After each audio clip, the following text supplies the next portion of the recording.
Hello students, आज के class में हम क्लास 10 का मैथ्स पढ़ेंगे और क्लास 10 के मैथ्स का चैप्टर नंबर 4 हमारे यूट्यूब चैनल पर चल रहा है। और आज के थी वीडियोज में जो हमारा चैनल है ग्लोबल प्रयास, और उसके चैनल का आज का वीडियो है एक्सरसाइज 4.4, राइट। तो आज के क्लास में क्योंकि 4.4 को सॉल्व करेंगे, इसलिए इसका इंट्रोडक्शन क्लासेस, फार्मूला वाला और दो जो मेथड है सॉल्व करने का, वो सब हम करा चुके हैं प्रीवियस क्लासेस में। इसलिए आज के क्लास में कुछ और एक्स्ट्रा बताने का कोई ज़रूरत है नहीं, इसलिए हम डायरेक्ट एक्सरसाइज 4.4 का क्वेश्चन नंबर 1 स्टार्ट करते हैं, राइट।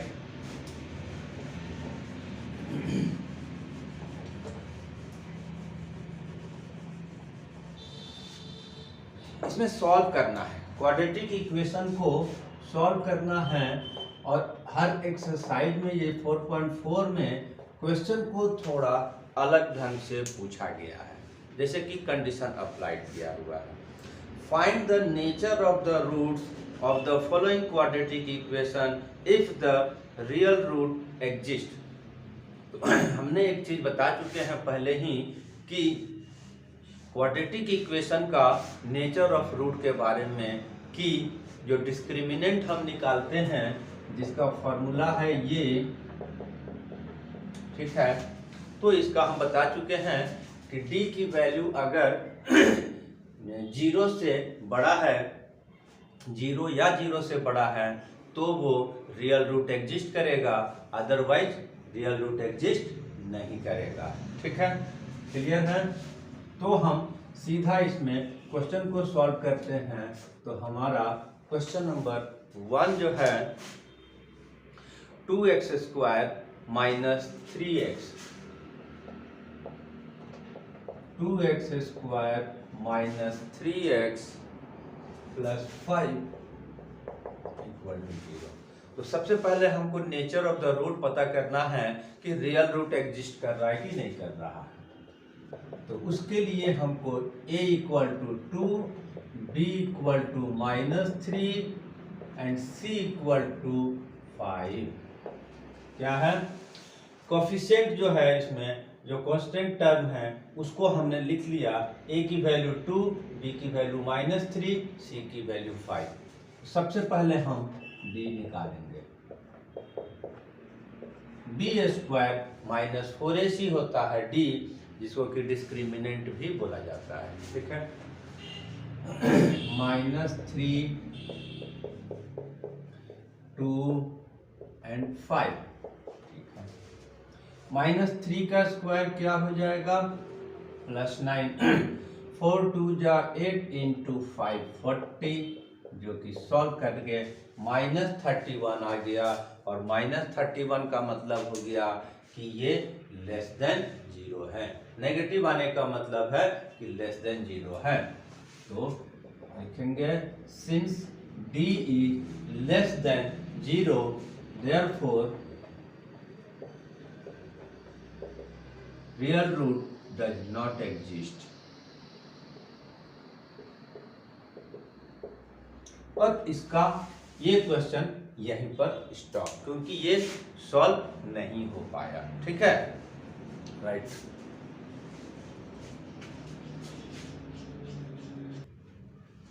इसके बाद हम नेक्स्ट क्वेश्चन नंबर 2 में देखते हैं क्या दिया हुआ है।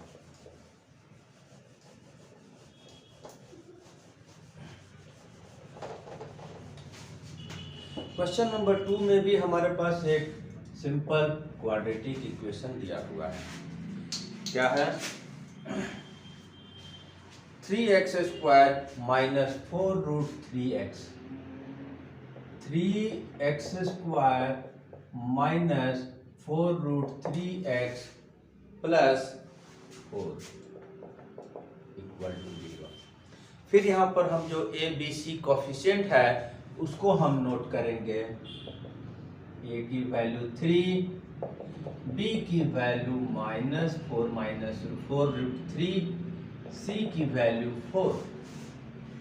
सबसे पहले डी निकालेंगे, क्योंकि इस क्वेश्चन को पूछने का तरीका जो है चेंज किया हुआ है कि नेचर ऑफ द रूट पहले पता करना है, राइट। तो डी निकालेंगे। जो डी का फॉर्मूला है हमारे पास B square minus 4ac। D की वैल्यू क्या है -4√3 होल स्क्वायर।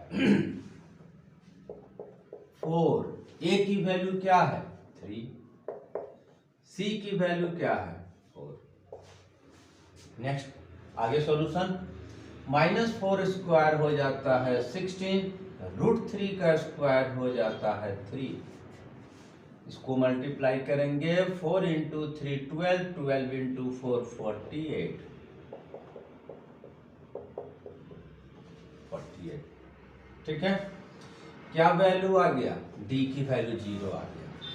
तो हमको पता है कि डी की वैल्यू 0 या 0 से बड़ा है तो रियल रूट एग्जिस्ट करता है। और एक चीज इसमें होता है कि अगर डी की वैल्यू 0 है तो रियल रूट तो होता है, एग्जिस्ट करता है, इक्वल भी होता है। ठीक है, यहाँ पर हम नोट करेंगे since D equal to 0 therefore real root exist and are equal। Exist भी करता है और दोनों जो रूट्स होगा वो इक्वल भी होगा। अब नेक्स्ट स्टेप में आते हैं। जब ये रियल रूट एग्जिस्ट कर रहा है तो हमको क्वेश्चन के अनुसार x की वैल्यू भी फाइंड करना है, रूट्स भी फाइंड करना है। तो x का फॉर्मूला क्या बताए हैं, -b plus minus √d। b की वैल्यू क्या है -4√3। वैल्यू पुट करना सिखाए हैं। माइनस फॉर्मूले का खुद है और इसके अंदर अगर माइनस है तो फिर से एक बार ब्रैकेट लगाकर अंदर माइनस लगाएंगे। d की वैल्यू क्या आया 0, a की वैल्यू क्या है 3। ठीक है, अब यहाँ पर दो माइनस एक साथ है तो माइनस माइनस कितना हो जाता है, प्लस हो जाता है। और प्लस को चूंकि लिखना जरूरी नहीं है, क्योंकि कोई भी साइन अगर नहीं है तो उसका मतलब होता है प्लस साइन। स्क्वायर रूट क्या होगा 0 का, 0 होगा। 2 × 3 कितना हो गया 6। अब जैसे मैंने बोला इक्वल, अब 0 प्लस करना है एक बार, माइनस करना है। तो चूंकि जब 0 प्लस करेंगे तो भी रिजल्ट में कोई फर्क नहीं पड़ेगा, माइनस करेंगे तो भी रिजल्ट में कोई फर्क नहीं पड़ेगा। लिखकर भी दिखा दे रहे हैं, क्योंकि नेक्स्ट स्टेप में एक बार प्लस करना है और एक बार माइनस करना है। प्लस भी करेंगे तो रिजल्ट पर कोई फर्क नहीं पड़ेगा, माइनस भी करेंगे तो रिजल्ट पर कोई फर्क नहीं पड़ेगा। अब कटेगा तो काट देंगे। 2 2 जा 4, 2 3 जा 6, 2 2 जा 4, 2 3 जा 6।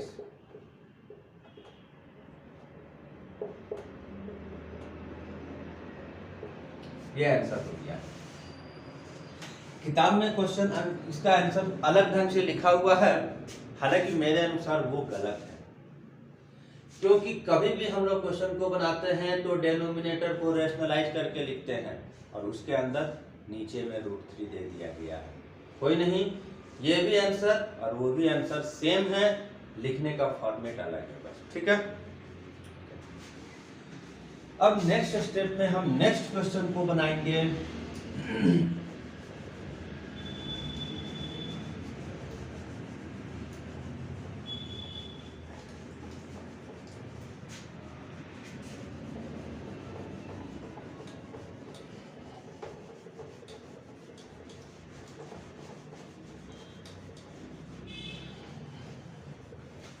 नेक्स्ट क्वेश्चन क्या है हमारे पास, 2x² - 6x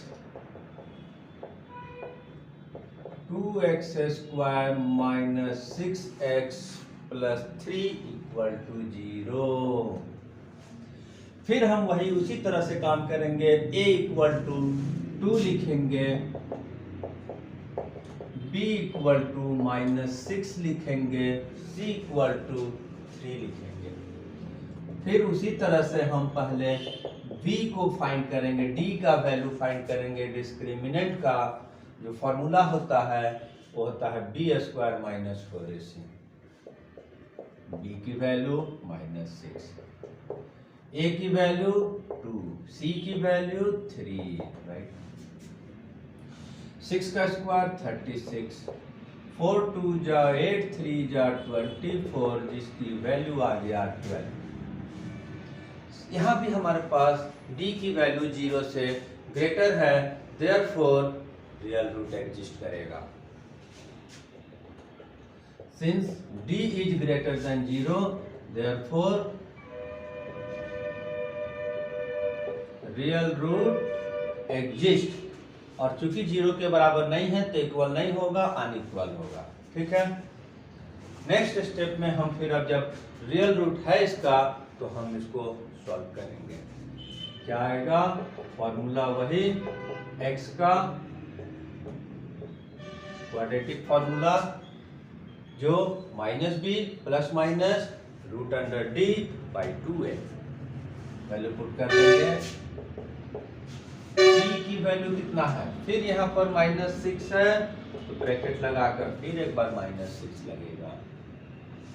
d की वैल्यू क्या आया? 12 आया, रूट में है। a की वैल्यू कितना आया है? 2 है। ठीक है। Next step minus plus minus plus हो गया। अब यहाँ पर एक चीज और करना है कि 12 का क्या करना है? स्क्वायर रूट निकालना है। नहीं निकलेगा तो हम इस तरह से फैक्टराइज करेंगे। 2 6 जा 12, 2 3 जा 6, 3 1 जा 3। लिखेंगे सारे फैक्टर को। Prime factor 2 into 3 right hand, 4। ठीक है।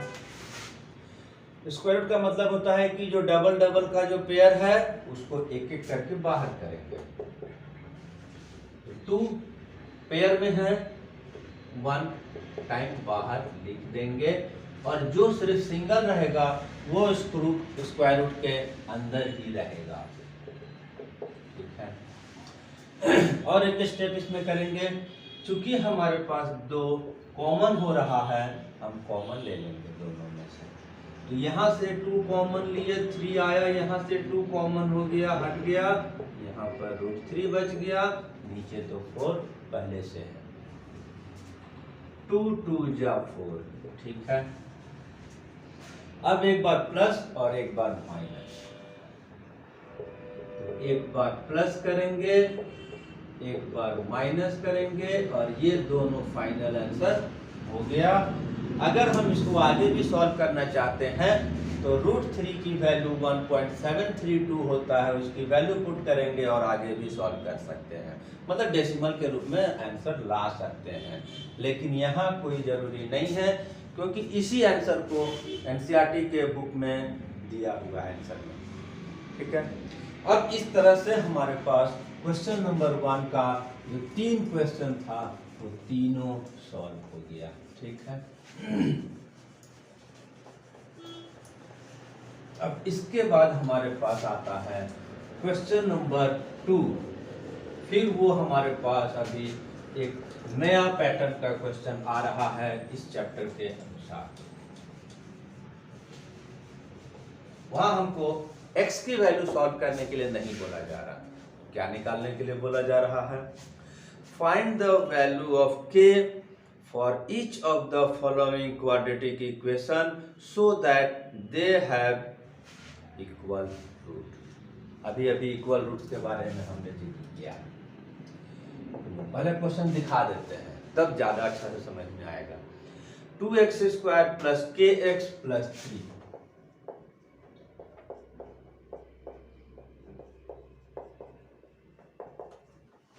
ठीक है। अब इसके बाद हमको यहाँ पर k की वैल्यू निकालना है। क्या है? k। एक कंडीशन दिया हुआ रहेगा।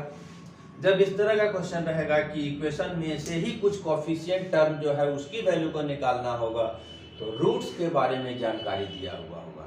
और वो यहाँ पर क्या दिया हुआ है, रूट्स आर इक्वल। ठीक है, तो सबसे पहले इसको बनाने के लिए हमको पहले कोफिशिएंट को लिख देंगे।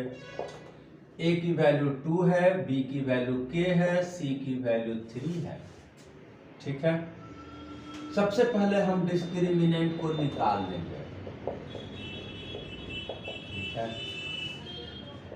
b की वैल्यू k है, 4 है, a की वैल्यू 2 है, c की वैल्यू 3 है। 4 2 जा 8, 3 जा 24। अब यहाँ पर k का वैल्यू तो 3, d का वैल्यू तो मैंने निकाल लिया। कंडीशन जो नेचर ऑफ रूट का है वो अप्लाई करेंगे और यहाँ पर हमारे पास दिया हुआ है रूट्स आर इक्वल। तो रूट्स आर इक्वल कब होता है, जब d की वैल्यू 0 होता है। तो सिंस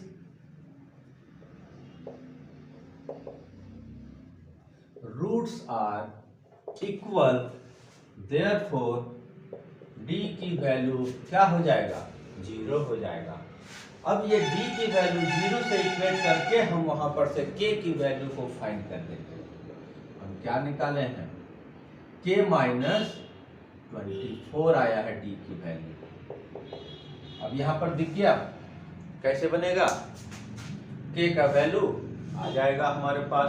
ठीक है, सबसे पहले हम इधर भेज दिए, 24 चला गया। जब स्क्वायर को भेजेंगे तो क्या होगा, प्लस माइनस 24। अब इसको बनाने का तरीका हम क्या बताए हैं, 24 को फैक्टराइज कर देंगे तो हमारा आएगा 2 इंटू 2 इंटू 2 इंटू 3, 2 2 जा 4, 2 जा 8, 3 जा 24, प्राइम फैक्टराइज कर दिया। जिसकी जिसकी पेयर है वो बाहर हो जाएगा, प्लस और ये दोनों का दोनों अंदर रहेगा क्योंकि दोनों का दोनों अनपेयर्ड स्थिति में है। प्लस माइनस 2√6, प्लस माइनस इसलिए स्क्वायर भेजा मैंने, रूट हुआ, प्लस माइनस लग जाता है। क्यों, क्योंकि प्लस 24 का भी स्क्वायर करेंगे तो प्लस में आएगा और माइनस रूट अंडर 24 को भी स्क्वायर करेंगे तो वो भी प्लस आएगा। इसलिए इसका आंसर प्लस माइनस दोनों लिखा जाता है।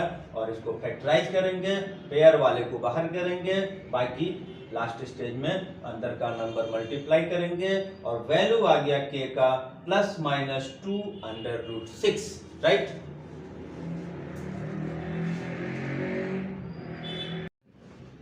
अब इसके बाद सेकंड नंबर क्वेश्चन का एक क्वेश्चन और बच रहा है। वो क्वेश्चन है हमारे पास second number kx bracket x minus 2 plus 6। इसमें भी हमारे पास k का वैल्यू निकालना है और नेचर ऑफ रूट जो है वो इक्वल है। ठीक है, roots are equal.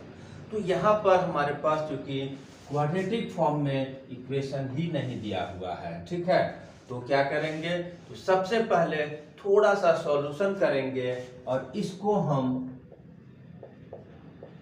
Quadratic format में लाएंगे। सिंपल है, kx को हम अगर ब्रैकेट्स के अंदर का नंबर से मल्टीप्लाई कर देते हैं तो kx into x, kx square, kx into 2kx plus 6 equal to 0। अब तो ये क्वाड्रेटिक फॉर्मेट में आ गया। सबसे पहले हम कोफिशिएंट को नोट करेंगे, a equal to k, b equal to minus 2k, c equal to 6।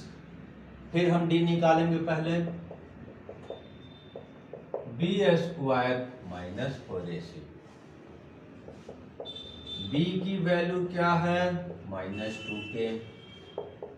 4, a की वैल्यू क्या है, k, c की वैल्यू क्या है, 6।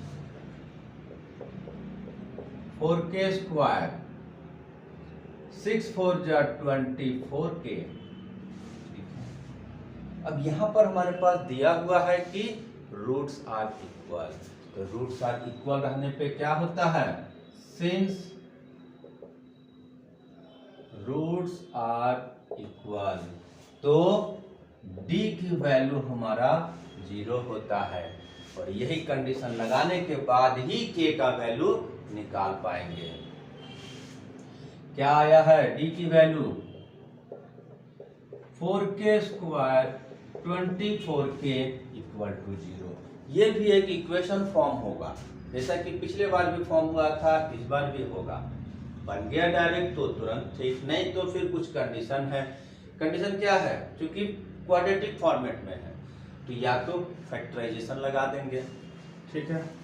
तो फैक्टराइजेशन लगाएंगे तो यहाँ से 4 कॉमन हो रहा है और k कॉमन हो रहा है, दिखाई दे रहा है। 4 से दोनों डिवाइड हो रहा है, k से दोनों डिवाइड हो रहा है, 4k हमने कॉमन ले लिया। अब यहाँ पर हमारे पास आता है, यहाँ बचेगा k, यहाँ बचेगा 6, ठीक है। दो फैक्टर आ गया। अब ये दोनों फैक्टर को 1 by 1 इक्वल टू 0 करेंगे। अच्छा, ये क्यों इक्वल किया जाता है, कारण है क्योंकि ये दो फैक्टर में है, इक्वल टू 0 है। आइदर ये 0 होगा, आइदर ये 0 होगा, या बोथ 0 होगा, ठीक है। इसीलिए हम लोग इसको दोनों को फैक्टर को 0 से इक्वेट करते हैं। क्या आ गया, फर्स्ट वाला 4k इक्वल टू 0 इक्वेट किया तो 0 by k और इक्वल टू 0, तो ये नॉट एप्लीकेबल होगा। क्यों होगा, क्योंकि k की वैल्यू अगर हम 0 यहाँ पर पुट कर देते हैं तो क्वाड्रेटिक फॉर्मेट ही नहीं रहेगा, ठीक है। तो क्वाड्रेटिक फॉर्मेट नहीं रहेगा, इसलिए ये वाला हमारा वैल्यू जो है कैंसिल हो गया, नॉट एप्लीकेबल। अब हम दूसरे फैक्टर वाले को लेंगे तो k minus 6 equal to 0, therefore k की वैल्यू उधर गया तो सॉल्व होकर 6 आ गया, और ये हमारा आंसर हो गया। अभी इस तरह का बहुत सारा क्वेश्चन जो है RS अग्रवाल, RD शर्मा वगैरह में है, तो उसको भी हम सॉल्व करने का एक कुछ क्लासेस लेंगे। अभी हमने NCERT का सॉल्व कर रहे हैं, तो NCERT का 4.4 का 1 और 2 क्वेश्चन बन गया। अब नेक्स्ट स्टेप में हम क्वेश्चन जो वर्ड प्रॉब्लम कुछ है उसको हम बनाएंगे नेक्स्ट क्लासेस में, ठीक है। Thank you.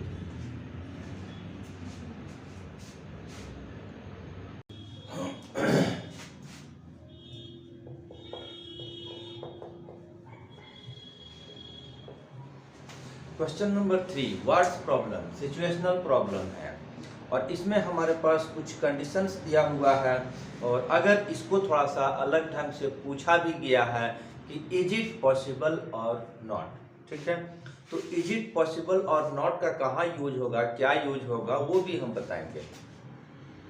जैसा कि फर्स्ट क्वेश्चन जो 3rd नंबर में आता है उसी को हम अगर पढ़ते हैं तो इसमें है हमारे पास, is it possible to design a rectangular mango group whose length is twice its breadth and area is 800 meter square। एक मैंगो ग्रुप है जो रेक्टेंगुलर शेप में है और जिसका लेंथ ब्रेथ का ट्वाइस है एंड एरिया 800 है। तो क्या इस तरह का मैंगो ग्रुप का जो बनाना पॉसिबल है या नहीं है, तो इसको करना है।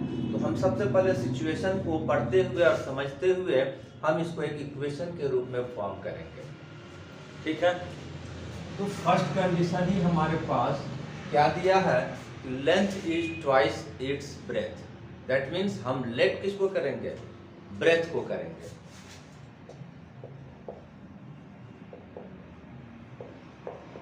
Late breadth be equal to metre, ठीक है। उसके बाद लेंथ क्या हो जाएगा क्वेश्चन के अनुसार, चूंकि ये ट्वाइस है, ठीक है। सेकंड कंडीशन हमारे पास दिया हुआ है कि area equal to 800 metre square. हम एरिया ऑफ रेक्टेंगल निकालेंगे।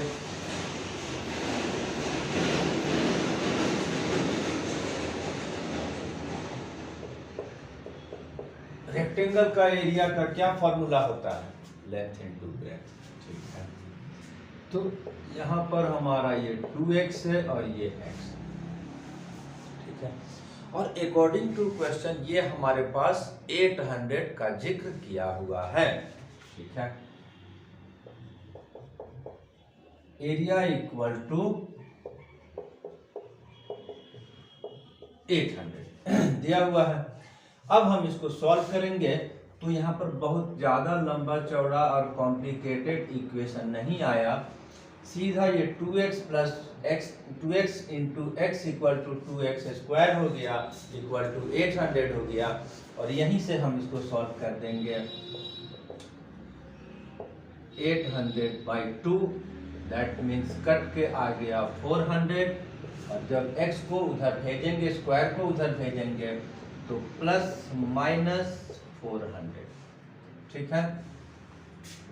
अब अगर 400 का स्क्वायर रूट निकालेंगे तो वो आता है हमारे पास 20। तो दो वैल्यू हो गया, एक 20 और एक -20। फिर यहाँ पर है क्या हमारे पास, रेक्टेंगल है, रेक्टेंगुलर मैंगो ग्रुप है जिसका कि लेंथ कभी भी नेगेटिव नहीं हो सकता है, तो ये वाला नॉट एप्लीकेबल कैंसिल हो जाएगा, और ये x की जो एक्चुअल वैल्यू जो यूज होगा वो x मीटर, और इसको हम क्या माने हैं, ब्रेथ। x इक्वल टू क्या लेट किए हैं, breadth. That means therefore breadth b equal to x equal to 20 metre, length L equal to 2x है, ट्वाइस है, तो यहाँ पर हो गया 2 into 20 equal to 40 metre. Answer दोनों आ गया। तो 40 मीटर बाई 20 मीटर का रेक्टेंगुलर मैंगो ग्रुप बनाया जा सकता है, ठीक है। तो इसका आंसर में हो जाएगा yes it is possible, and length और ब्रेथ हमने निकाल दिया, ठीक है। इसके बाद हम नेक्स्ट क्वेश्चन में आते हैं।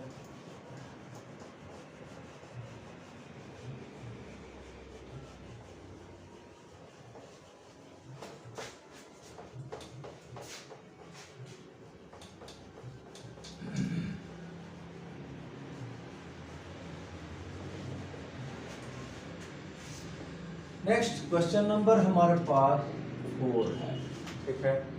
इसमें क्या सिचुएशन दिया हुआ है देखते हैं। Is the following situation is possible. फिर यहाँ पर वही पूछ रहा है कि क्या यह सिचुएशन पॉसिबल है, क्या है situation.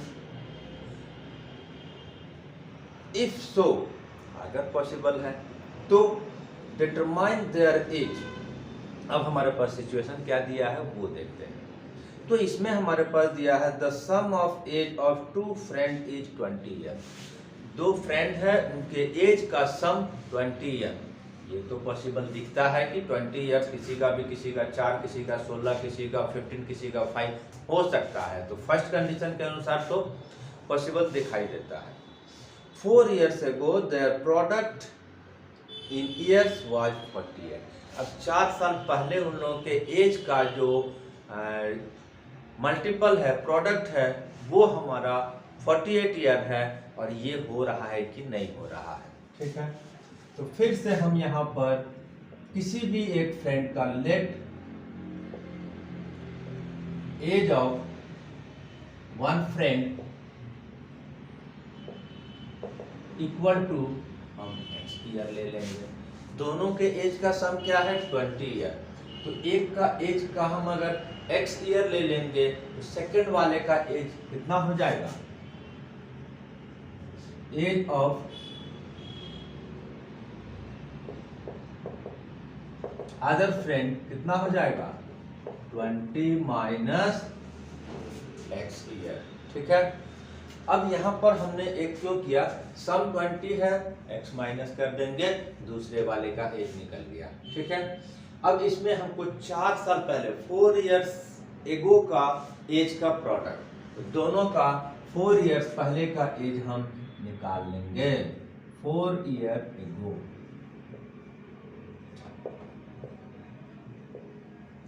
As of one friend. Friend का नाम ए और बी भी दे सकते हैं, फर्स्ट एंड सेकंड फ्रेंड भी दे सकते हैं। तो 4 साल पहले किसी का भी एज क्या होगा, 4 साल कम हो जाएगा, इसलिए 4 साल माइनस कर दिया मैंने। इसी तरह से सेकंड वाले का भी एज ऑफ अदर फ्रेंड क्या हो जाएगा, फिर यहां से भी माइनस होगा, इसका भी 4 साल कम होगा। तो यहाँ पर 4 साल जब माइनस करेंगे 4 ईयर, तो 20 में से 4 माइनस तो हो जाएगा हमारा 16 माइनस। ठीक है, अब अकॉर्डिंग टू क्वेश्चन क्या बोल रहा है, क्वेश्चन के अनुसार product of their age 4 years ago was found 48। That means इन दोनों का प्रोडक्ट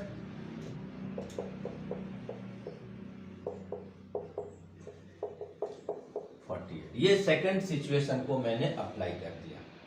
अब इसको सॉल्व करके देखते हैं कि क्या इक्वेशन बनता है और क्या यह सॉल्व हो सकता है। अगर ये रियल वैल्यू में सॉल्व हो सकता है तो ये पॉसिबल है, अदरवाइज नहीं है। मल्टीप्लाई करेंगे x into 16 16x, x into x x square, 4 into 16 64, minus minus plus 4 into x 4x और ये 48। ठीक है, next step solution, x square पहले ला दिया, 16x प्लस में है 4x प्लस में है, दोनों ऐड होकर हो गया 20x माइनस 64 इक्वल टू 48। अब 48 को हम लेफ्ट भी लेकर आएंगे,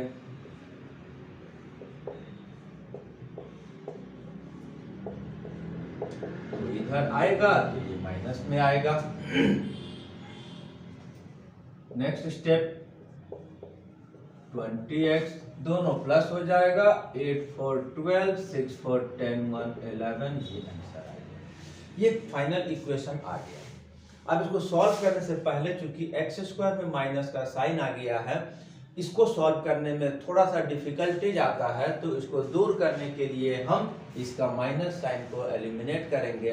और कैसे करेंगे, -1 कॉमन ले लेंगे। जब -1 कॉमन लेंगे तो अंदर का सब का साइन चेंज हो जाएगा। तो ये तो हमारा प्लस हो गया, प्लस था माइनस हो गया, माइनस था प्लस हो गया। ठीक है, अब ये -1 इस साइड जाएगा तो डिवाइड होकर 0 में कन्वर्ट हो जाएगा और हमारा फाइनल इक्वेशन जो है क्वाड्रेटिक इक्वेशन ये हमारा आ गया। अब इसको सॉल्व करने से पहले हमको सिचुएशन पता करना है कि इज इट पॉसिबल और नॉट। तो वो वैल्यू आता है हमारा डिस्क्रिमिनेंट से पता चलता है। तो फर्स्ट ऑफ ऑल इसको हम डिस्क्रिमिनेंट को निकालें।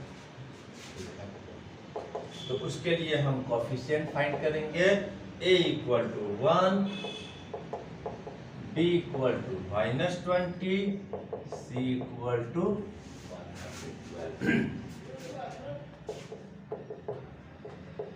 डिस्क्रिमिनेंट d की वैल्यू निकालेंगे,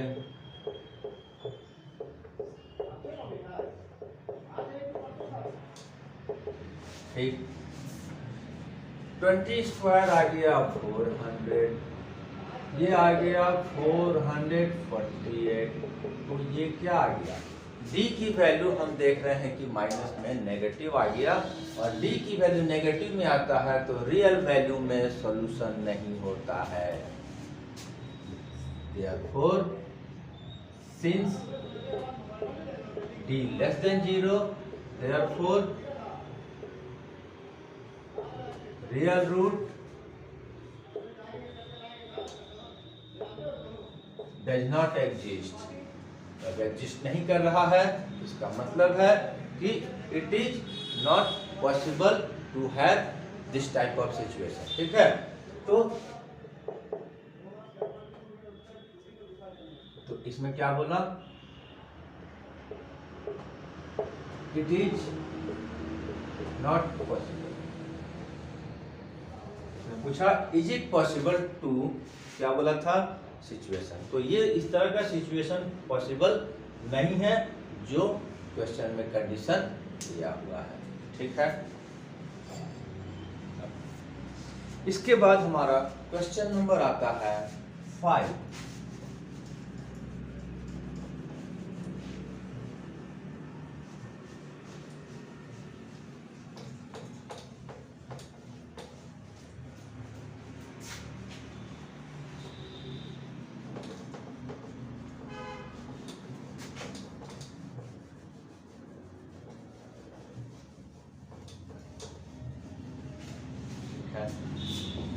क्वेश्चन नंबर 5 में भी हमारे पास कुछ सिचुएशन दिया हुआ है।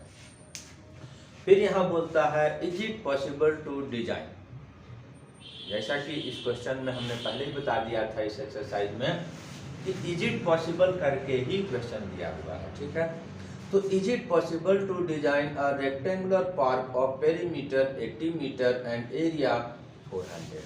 एक रेक्टेंगुलर पार्क बनाना है जिसका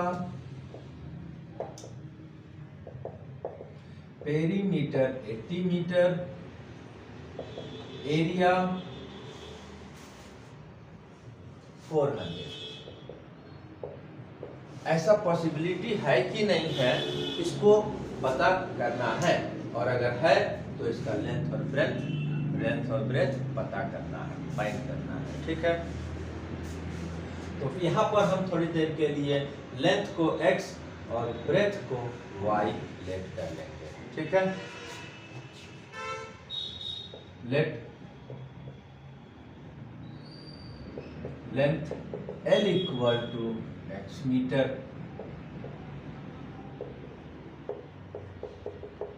breath B equal to y metre. पहला कंडीशन क्या दिया हुआ है, पेरीमीटर का जिक्र किया हुआ है, तो हम पेरीमीटर निकालेंगे रेक्टेंगल का।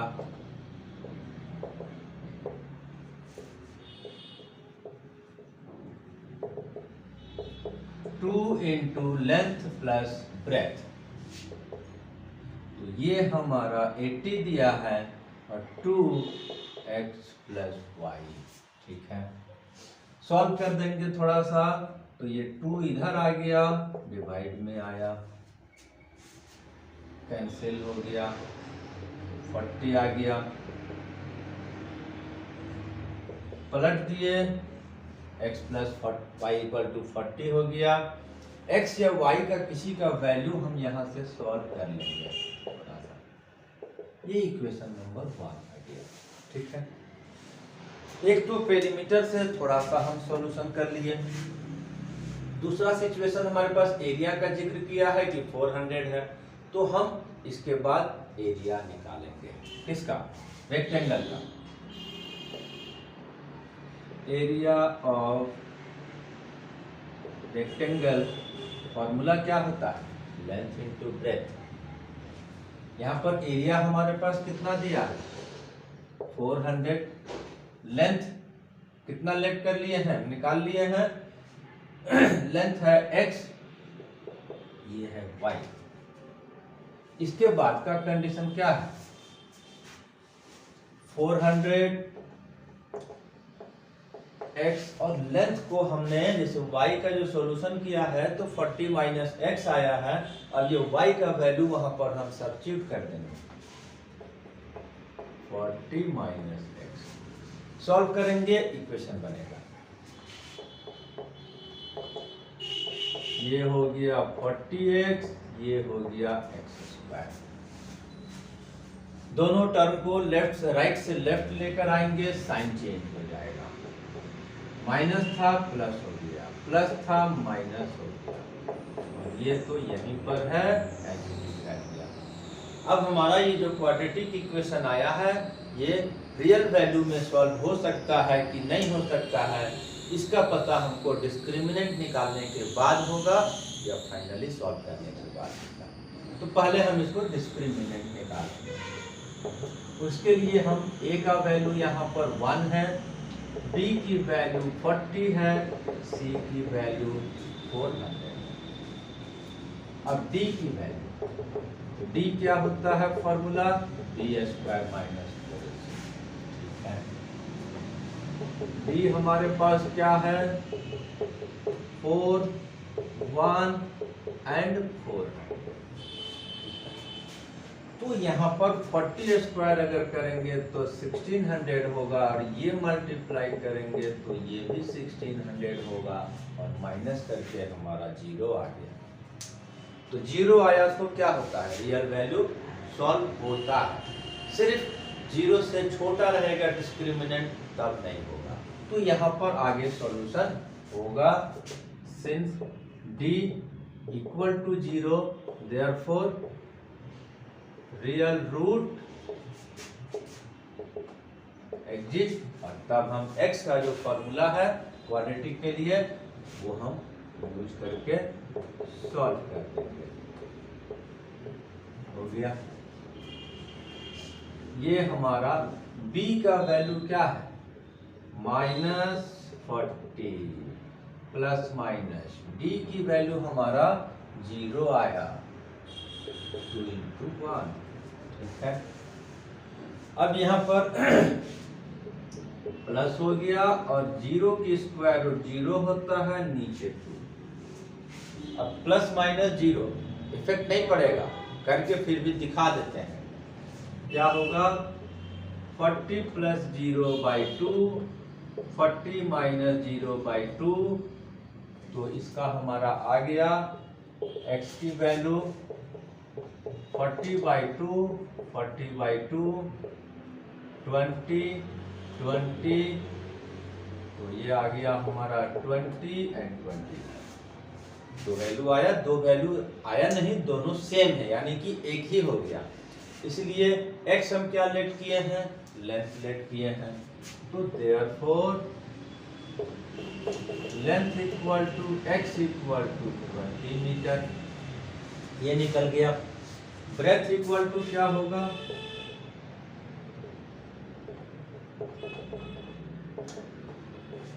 y है जो कि 40 माइनस x करके आया है, तो इसलिए 40 से 20 माइनस हुआ, तो 20 मीटर बाई 20 मीटर का रेक्टेंगुलर पार्क बनाया जा सकता है। तो ये भी सिचुएशन पॉसिबल है, और हमने पॉसिबल है तो लेंथ और ब्रेथ दोनों फाइंड कर दिए, ठीक है। इस तरह से हमारा एक्सरसाइज 4.4 पूरा सॉल्व हो गया, और अब हम इस तरह से चैप्टर 4 कंप्लीट हो गया एनसीईआरटी का। और इसके बाद हम अगर इसमें आर.एस. अग्रवाल, आर.डी. शर्मा से रिलेटेड कुछ क्वेश्चन को अगले कुछ वीडियोज में सॉल्व करेंगे, जो कि बहुत ही कारगर होगा, क्योंकि कुछ क्वेश्चन बाहर का बुक से भी आता है। थैंक यू, धन्यवाद।